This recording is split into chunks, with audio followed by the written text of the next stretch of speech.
Brandon thought he knew his wife. After 7 years of marriage, a thriving business they built together, and dreams they planned for their future, he thought he knew every part of her. Until that Friday afternoon when he came home from a canceled business trip. The house was quiet. Too quiet. His wife's car was in the garage, but she wasn't in the kitchen where she usually worked. He heard muffled laughter coming from their home office. Their office, the space where they'd celebrated every business milestone, every victory, every intimate conversation about their future. His hand trembled as he reached for the door. And what he saw in the next 10 seconds would shatter not just his marriage, but his entire sense of reality. But here's what destroyed Brandon even more than the betrayal itself. It was what happened after. The lies. The gaslighting. The way she looked him in the eyes and told him he was overreacting. That it didn't mean anything. Today, I'm going to share Brandon's complete story with you. And more importantly, I'm going to reveal the 3 unforgivable actions in relationships that psychology says you should never overlook, and exactly why your brain can't forget them, even if you want to. If you've ever wondered whether you should give someone another chance, or if you're currently in a situation where you're questioning your own judgment, stay with me. This could change everything. Let's dive in. Brandon stood frozen in that doorway. His wife, Jennifer, was with their business partner, someone he trusted with their finances, someone he defended in every difficult decision. But the affair itself? That wasn't the unforgivable part. You see, when Brandon confronted her, Jennifer didn't break down. She didn't apologize. Instead, she blamed him. If you were more emotionally available, if you didn't work so much, if you paid attention to me the way you used to. For the next 3 weeks, Jennifer did something that psychologists call DARVO, deny, attack, and reverse victim and offender. She told their families that Brandon was being controlling. She told their friends that he was the one destroying the marriage by refusing to communicate. She accessed his laptop and deleted messages. She told their couple's counselor a completely different story. She created an alternate reality where he was the emotionally distant husband who drove her away. Brandon started doubting himself. Maybe I'm too focused on work, he thought. Maybe I should be more understanding. He'd read articles about couples who survived infidelity. He'd heard stories of redemption. But here's what those articles don't tell you. There's a massive difference between a partner who makes a terrible mistake and genuinely repents, and a partner who weaponizes your trauma against you. And Brandon was dealing with the latter. Let me explain what was happening in Brandon's brain, because this is critical for you to understand. When someone you love betrays you, your brain doesn't just register emotional pain. Studies from neuroscience show that social betrayal activates the same neural pathways as physical pain. Your brain literally processes it as an injury. But there are 3 specific actions that create what psychologists call moral injury.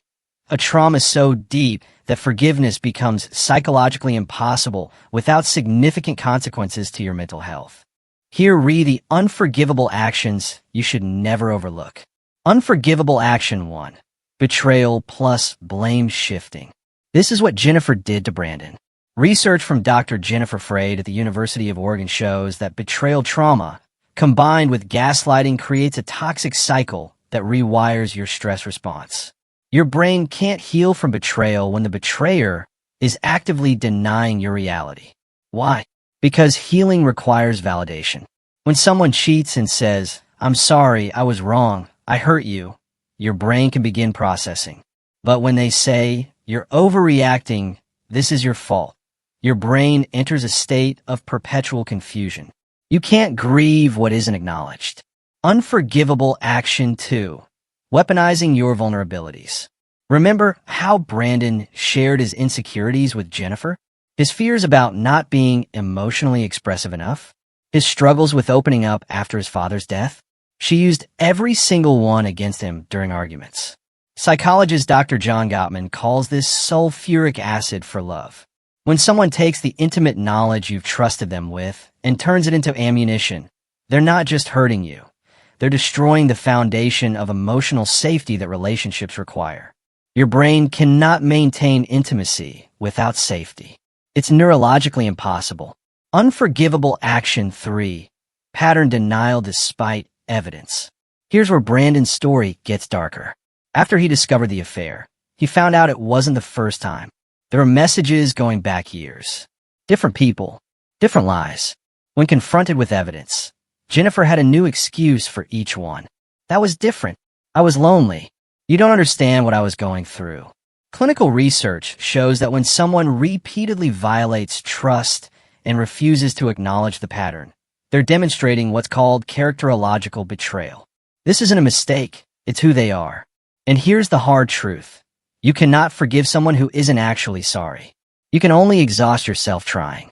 Brandon decided to stay. Not because he forgave Jennifer, but because he was terrified. Terrified of losing the business they built together. Terrified of being seen as a failure by his family.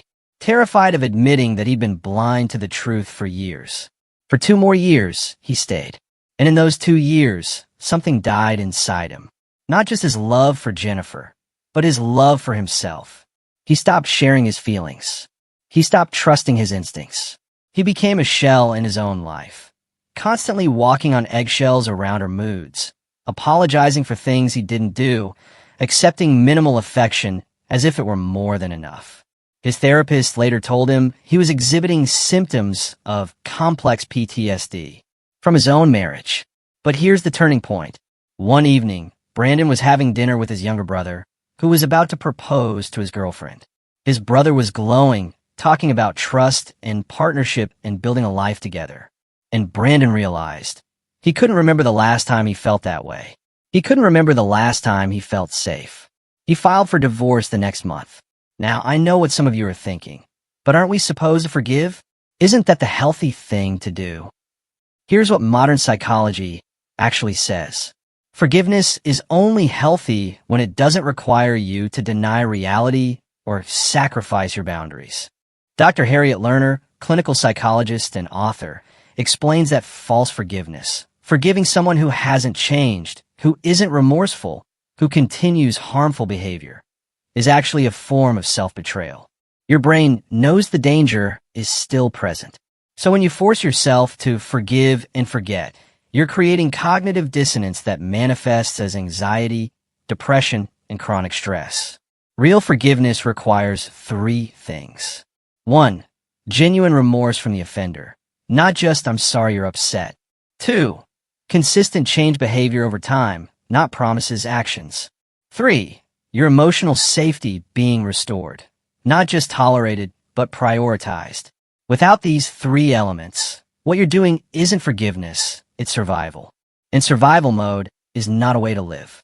Some actions, especially those involving betrayal plus manipulation, aren't meant to be forgiven. They're meant to be learned from and walked away from. Brandon's brain couldn't forget Jennifer's actions because his brain was trying to protect him. That constant reminder, that inability to just get over it, that was his nervous system doing its job. Today, Brandon is 18 months post-divorce. He's in therapy. He's rebuilding his relationship with himself. And most importantly, he's learning that vulnerability isn't weakness, but it should only be shared with people who've earned it. Brandon said, I spent so long trying to fix something that was never mine to fix. I thought being a man meant enduring anything. But real strength meant walking away from what was destroying me. So here's what I need you to understand. If your partner has betrayed you and then made you feel like you're the problem, if they've weaponized your vulnerabilities against you, if there's a pattern of deception that they refuse to acknowledge, you don't owe them forgiveness. You owe yourself freedom. Not every relationship can be saved. And more importantly, not every relationship should be saved. And if you found Brandon's story powerful, hit that like button and subscribe because I share real stories with real psychology every single week. These aren't just stories, they're survival guides. Subscribe, like, and drop a comment below if this resonated with you. You don't have to share details, just let me know you're here. This community is a safe space. Remember, trust your gut, protect your peace, and never apologize for having standards. I'll see you in the next video.